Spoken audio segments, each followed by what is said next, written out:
Sunna zinazotakikana kufanyika siku ya Ijumaa baada ya maandalizi ya Alhamisi, basi mtu siku ya Ijumaa amswalie sana Mtume Muhammadin sallallahu alaihi wasallam usiku na mchana. Pia ni sunna kusoma suratul Kahfi.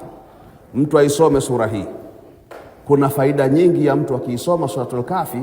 Mungu anamtia nuru ile inakuwa inaambaa, inaenea katika mwili wake Ijumaa mpaka Ijumaa. Kwa hiyo mtu akikutizama una nuru, unapendeza.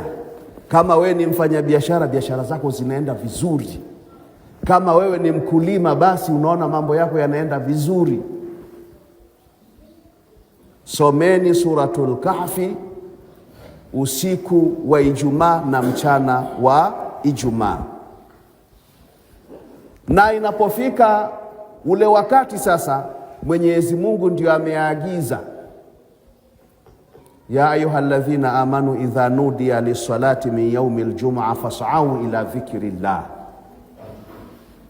Inaponadiwa swala ya Ijumaa, nebu nyie waumini kimbieni, nendeni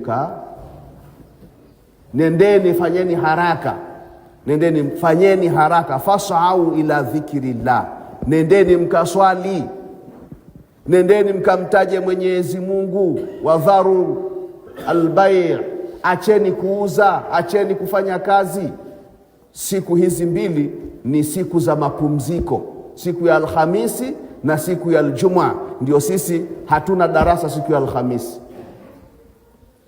na siku ya Ijumaa, bimaana watu wanafanya, sio kwamba zile kazi ngumu na hivi watu wasiziendee, waende katika kufanya dhikiri nyingi, kumtaja Mwenyezi Mungu, kujiandaa na siku hizi mbili. Jumamosi na Jumapili ndio tunaanza sasa masomo, ndio siku zetu za mwanzo za masomo.